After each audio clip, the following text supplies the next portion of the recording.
ആദ്യകാല വിപ്ലവങ്ങൾക്ക് പ്രേരകമായ പ്രധാന ഘടകം നവോത്ഥാനമാണ്. നവോത്ഥാനം മനുഷ്യൻ്റെ ചിന്തയിലും കാഴ്ചപ്പാടിലും ജീവിതത്തിലും ശ്രദ്ധേയമായ മാറ്റങ്ങൾ ഉണ്ടാക്കി. മാനവികത, യുക്തിബോധം, ശാസ്ത്രബോധം എന്നിവ ഇതിലുൾപ്പെടും. യുക്തിരഹിതമായ വിശ്വാസങ്ങളെയും സമ്പ്രദായങ്ങളെയും ചോദ്യം ചെയ്യാൻ നവോത്ഥാനത്തിൻ്റെ ഫലമായി രൂപം കൊണ്ട ഈ പുതിയ കാഴ്ചപ്പാടുകൾ മനുഷ്യനെ പ്രേരിപ്പിച്ചു. നവോത്ഥാനത്തിൻ്റെ ഫലമായി ശാസ്ത്രരംഗത്തുണ്ടായ പുരോഗതി 18-ാം നൂറ്റാണ്ടിൽ യൂറോപ്പിൽ ജ്ഞാനോദയത്തിന് രൂപം നൽകി. സ്വാതന്ത്ര്യം, ജനാധിപത്യം, സമത്വം, ദേശീയത തുടങ്ങിയ ആശയങ്ങൾ ജ്ഞാനോദയ ചിന്തകൾ പ്രചരിപ്പിച്ചു.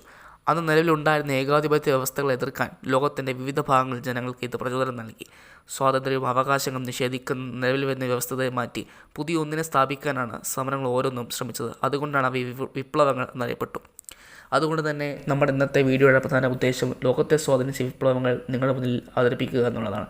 അതിൽ ഒന്നാമത്തെ വിപ്ലവമായ അമേരിക്കൻ വിപ്ലവം നമുക്കൊന്ന് പരിചയപ്പെടാം. എല്ലാവർക്കും എൻ്റെ യൂട്യൂബ് ചാനലിലെ ആദ്യ വീഡിയോയിലേക്ക് ഹാർദരമായ സ്വാഗതം. ഉത്തര അറ്റ്ലാന്റിക് തീരത്തുള്ള 13 ബ്രിട്ടീഷ് കോളനികൾ മാതൃരാജ്യമായ ഇംഗ്ലണ്ടിൽ നടത്തിയ ഒരു സ്വാതന്ത്ര്യ സമര പ്രഖ്യാപനമായിരുന്നു അമേരിക്കൻ വിപ്ലവം എന്നറിയപ്പെടുന്നത്.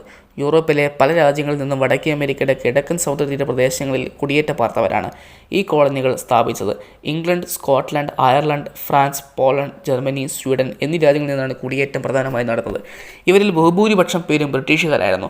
1763 ഉണ്ടായിരുന്ന 13 കോളനികളിലെ നിവാസികളിൽ 13 ലക്ഷം പേരും ഇംഗ്ലീഷുകാരായിരുന്നു. ഇംഗ്ലണ്ടിലെ സ്റ്റുവർട്ട് രാജാക്കന്മാരുടെ മതപീഡനത്തിൽ നിന്ന് രക്ഷപ്പെടാൻ തങ്ങളുടെ ജന്മദേശം വിട്ടുപോകുന്ന ഇംഗ്ലീഷ് പ്രൊട്ടസ്റ്റന്റ് ഗ്രൂപ്പായിരുന്നു ഇവരധികം പേരും. New Hampshire, New York, Massachusetts, Connecticut, Rhode Island, New Jersey, Pennsylvania, Delaware, Maryland, Virginia, North Carolina, South Carolina, Georgia എന്നിവയായിരുന്നു ഈ കോളനികളിൽ പ്രധാനപ്പെട്ടവ. ഈ കോളനികളെല്ലാം തന്നെ ജനസംഖ്യയിൽ ഭൂരിപക്ഷം പേരും ഇംഗ്ലീഷുകാരായിരുന്നു. 17-ാം ശതകത്തിൽ നിലവിലുണ്ടായിരുന്ന രാഷ്ട്രീയ ആശയങ്ങളെയും രാഷ്ട്രീയ സമ്പ്രദായങ്ങളെയും അവർ കൂടെ കൊണ്ടുവരികയും കുടിയേറ്റ പാർത്ത കോളനികളിൽ അവ പ്രചരിപ്പിക്കുകയും ചെയ്തു. ബ്രിട്ടീഷ് കോമൺ സഭയുടെ മാതൃകയിൽ ഓരോ കോളനിയിലും ഓരോ നിയമസഭയുണ്ടാക്കി. മിക്ക കോളനികളിലെയും ഭരണത്തലവൻ ബ്രിട്ടീഷ് രാജാവിൻ്റെ പ്രതിപുരുഷൻ എന്ന നിലയിൽ ഗവർണറായിരുന്നു. ഗവർണറും പ്രാദേശിക നിയമസഭയും തമ്മിലുള്ള ബന്ധം പ്രായേണ ബ്രിട്ടീഷ് രാജാവും ബ്രിട്ടീഷ് പാർലമെൻറ്റും തമ്മിലുള്ള ബന്ധം പോലെയായിരുന്നു. നിയമസഭയുടെ അംഗീകാരമില്ലാതെ നിയമങ്ങൾ ഉണ്ടാക്കുകയോ പുതിയ നിയമങ്ങൾ ചുമത്തിക്കുകയോ ചെയ്യാൻ പാടില്ലെന്ന് കോളനിക്കാർ ശക്തമായി വാദിച്ചു. വിപ്ലവകരമായ രാഷ്ട്രീയ ആശയങ്ങൾ അമേരിക്കൻ കോളനികളിൽ വളർന്നു വരാൻ പല സാഹചര്യങ്ങളും സഹായകമായി. കോളനിക്കാരിൽ ഭൂരിപക്ഷം പേരും കത്തോലിക്ക മതത്തോട് കൂറില്ലാത്ത പ്യൂരിറ്റൻ വിഭാഗക്കാരായിരുന്നു. അവരുടെ സ്വാതന്ത്ര്യ സമര ബോധം രാഷ്ട്രീയ മണ്ഡലത്തിലും പ്രതിഫലിച്ചു. സാമ്പത്തിക സാമൂഹിക സ്ഥിതികളും രാഷ്ട്രീയ വിപ്ലവത്തിനും കളമൊരുക്കി. കോളനികളിലെ ഭൂരിപക്ഷം പേരും ഇടത്തരക്കാരോ താഴേക്കടലുള്ളവരോ ആയിരുന്നാൽ യൂറോപ്പിലെ ഫ്യൂഡൽ വ്യവസ്ഥയിൽ കോളനികൾക്ക് പേരൂന്നിയില്ല. ഭൂമിശാസ്ത്രപരമായ കോളനികൾക്ക് അനുകൂല സാഹചര്യമാണ് അവിടെ ഉണ്ടായിരുന്നത്. മാതൃരാജ്യത്തിൽ നിന്നും വളരെ അകലെ സ്ഥിതി ചെയ്യുന്നതുകൊണ്ട് അവിടെ നിന്ന് അനേക ദിവസത്തെ സമുദ്രസഞ്ചാരം നടത്തി കോളനികളിൽ എത്തിച്ചേരുന്നത് അത്യന്തം ദുഷ്കരമായെന്ന് ബ്രിട്ടീഷ് ഗവൺമെൻറ് കോളനികളുടെ കാര്യത്തിൽ വേണ്ടത്ര ശുഷ്കാന്തി കാണിച്ചിരുന്നില്ല. സാമ്പത്തികമായി ബ്രിട്ടൻ്റെ കോളനികളിൽ നിന്ന് വലിയ മെച്ചമുണ്ടായിരുന്നില്ല. അതിനാൽ തന്നെ കോളനികളുടെ കാര്യം കോളനിക്കാർ തന്നെയാണ് നോക്കിയിരുന്നത്.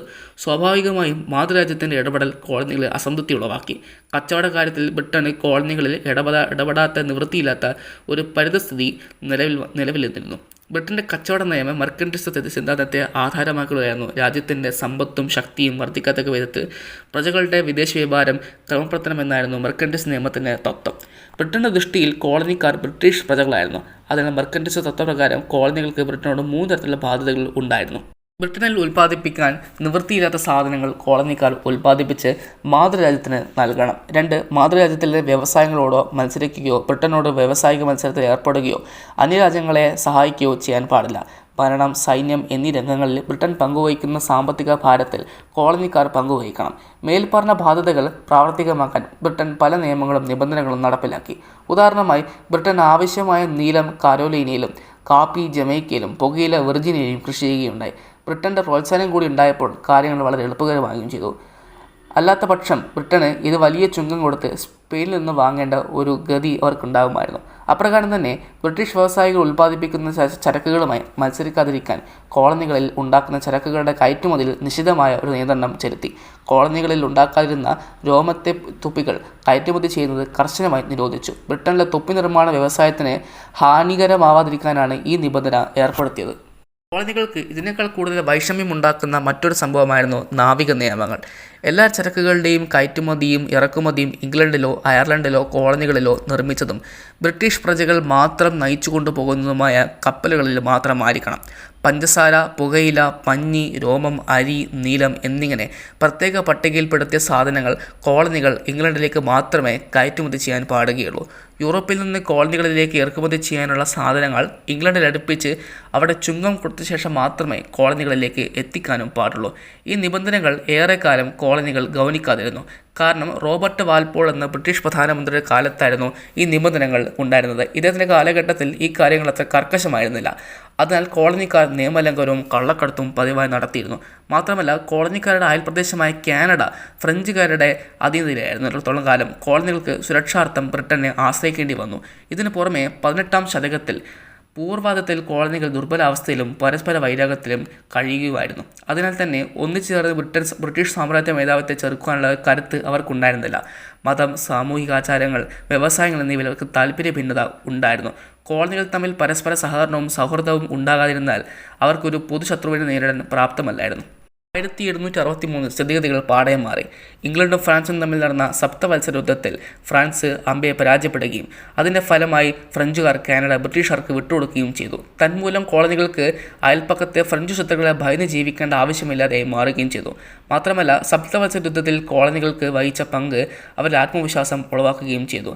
1754 ആൽബനി കോൺഗ്രസിൽ 7 കോളനികൾ പ്രതിനിധികൾ പങ്കെടുക്കുകയും 13 കോളനികളെയും കൂട്ടിച്ചേർത്ത് ഒരു ഫെഡറൽ സംഘടന ഉണ്ടാക്കുവാൻ ബെഞ്ചമിൻ ഫ്രാങ്ക്ലിൻ 1806 കാലഘട്ടങ്ങളിൽ അവിടെ അവതരിപ്പിച്ച ഒരു രൂപരേഖ ചർച്ച ചെയ്യുകയും ചെയ്തു. കോൺഗ്രസ് പദ്ധതി അംഗീകരിച്ചുവെങ്കിലും യോജിച്ച് പ്രവർത്തിക്കുന്നതിൻ്റെ ഫലമായി പ്രയോജനങ്ങളെപ്പറ്റി കോളനികൾ ചിന്തിക്കാൻ കോൺഗ്രസിൽ ഒരുപാട് ചർച്ചകൾക്ക് ഇത് സഹായിക്കുകയും ചെയ്തു. തുടർന്ന് 1773 ഡിസംബറിൽ ഒരു തണുപ്പുള്ള രാത്രിയിൽ റെഡ് ഇന്ത്യക്കാരുടെ വേഷമണിഞ്ഞ ഒരു വിഭാഗം അമേരിക്കൻ ജനത ബോസ്റ്റൺ തുറമുഖത്ത് നങ്കൂരമുട്ടിരുന്ന ഒരു കപ്പലിൽ കയറുകയും അതിലുണ്ടായിരുന്ന 342 തേയിലപ്പെട്ടികൾ കടലിലേക്ക് വലിച്ചെറിയുകയും ചെയ്തു. ഈ സംഭവം ബോസ്റ്റൺ ടീ പാർട്ടി എന്ന രീതിയിൽ അറിയപ്പെട്ടു. ഒരുപക്ഷെ അമേരിക്കൻ സ്വാതന്ത്ര്യ സമരത്തിൻ്റെ ഒരു പ്രധാനപ്പെട്ട നാഴികക്കല്ലിൽ ഒന്നായിരുന്നു ബോസ്റ്റൺ ടീ പാർട്ടി സമരം എന്ന് പറയുന്നത്. വർഷം 1774 കോളനികളുടെ പ്രതിനിധികൾ സമ്മേളിച്ച ഫിലാഡൽഫിയയിലെ 1ാമത്തെ കോൺഗ്രസ് സമ്മേളനം ഒത്തുകൂടുകയും ചെയ്തു. തുടർന്ന് 1775 2ാം അമേരിക്കൻ കോൺഗ്രസിൽ ഒലീവ് ബ്രാഞ്ച് പെറ്റീഷൻ എന്നറിയപ്പെടുന്ന ഒരു നിവേദനം തയ്യാറാക്കി ബ്രിട്ടീഷ് രാജാവിന് സമർപ്പിക്കുകയും ചെയ്തു. പക്ഷേ അബദ്ധവശാൽ ബ്രിട്ടീഷ് രാജാവ് ആ നിവേദനം തള്ളിക്കളയുകയും കൂടുതൽ സൈന്യത്തെ അമേരിക്കയിലേക്ക് അടിച്ചമർത്താൻ വേണ്ടി അയക്കുകയും ചെയ്തു. തുടർന്ന് 1775 ജോർജ് വാഷിംഗ്ടന്റെ നേതൃത്വത്തിൽ ഒരു കോളനി ഒരു സൈന്യത്തെ രൂപവൽക്കുകയും ബ്രിട്ടനെതിരെ യുദ്ധം ആരംഭിക്കുകയും ചെയ്തു. 1776 ജൂലൈ 4-ന് 3ാമത്തെ American Congress American Continental Congress ഫിലാഡൽഫിയയിൽ സമ്മേളിച്ച് പ്രശസ്തമായ അമേരിക്കൻ സ്വാതന്ത്ര്യ സമര പ്രഖ്യാപനം നടത്തുകയുണ്ടായി. തോമസ് ജെഫേഴ്സൺ, ബെഞ്ചമിൻ ഫ്രാങ്ക്ലിൻ എന്നിവർ ചേർന്ന് സ്വാതന്ത്ര്യ പ്രഖ്യാപന രൂപരേഖ തയ്യാറാക്കുകയും ചെയ്തു. അതിനെ തുടർന്നുകൊണ്ടായ സംഭവത്തിൽ തന്നെ 1781 ബ്രിട്ടീഷ് സൈന്യം പൂർണ്ണമായി അമേരിക്കൻ സൈന്യത്തോട് പരാജയപ്പെടുകയും അമേരിക്കയുടെ മുന്നിൽ അടിയറവ് പറയുകയും ചെയ്തു. തുടർന്ന് 1783 പാരീസ് ഉടമ്പടി പ്രകാരം ഇംഗ്ലണ്ട് 13 കോളനികളുടെ സ്വാതന്ത്ര്യം അംഗീകരിക്കുകയും ചെയ്തു. തുടർന്ന് 13 കോളനികൾ സ്വതന്ത്രമാവുകയും അവ ഒന്നിച്ചു ചേർന്ന് അമേരിക്കൻ ഐക്യനാടുകളായി അഥവാ USA ആയി മാറുകയും ചെയ്തു. തുടർന്ന് ഫിലാഡൽഫിയയിൽ ചേർന്ന ഭരണഘടനാ സമ്മേളനം ജെയിംസ് മാഡിസന്റെ നേതൃത്വത്തിൽ അമേരിക്കയ്ക്കായി ഒരു ഭരണഘടന തയ്യാറാക്കുകയും ചെയ്തു. ജോർജ് വാഷിംഗ്ടൺ അമേരിക്കൻ ഐക്യനാടുകളുടെ ആദ്യ പ്രസിഡന്റായി മാറുകയും ചെയ്തു. ഇന്നത്തെ വീഡിയോ എല്ലാവർക്കും ഇഷ്ടപ്പെട്ടു എന്ന് കരുതുന്നു. ഇഷ്ടപ്പെട്ടുവെങ്കിൽ നിങ്ങൾക്ക് തീർച്ചയായും നിങ്ങളുടെ ലൈക്കും ഷെയറും സബ്സ്ക്രൈബും ചെയ്യുക. നിങ്ങളുടെ വിലയേറിയ അഭിപ്രായങ്ങൾ നിങ്ങൾ താഴത്തെ കമൻറ്റ് ബോക്സിൽ രേഖപ്പെടുത്തുക. ഇതിൻ്റെ ആദ്യത്തെ വീഡിയോ ആയതുകൊണ്ട് ചില തെറ്റുകളൊക്കെ ഇതിൽ പറ്റാം. അപ്പോൾ തെറ്റുകളുണ്ടെങ്കിൽ ദയവേത് ക്ഷമിക്കുക. അപ്പോൾ നമുക്ക് അടുത്ത ദിവസം അടുത്ത വീഡിയോയുമായി വീണ്ടും കാണാം. അതുവരേക്കും എല്ലാവർക്കും നല്ലൊരു ദിവസം നേരുന്നു.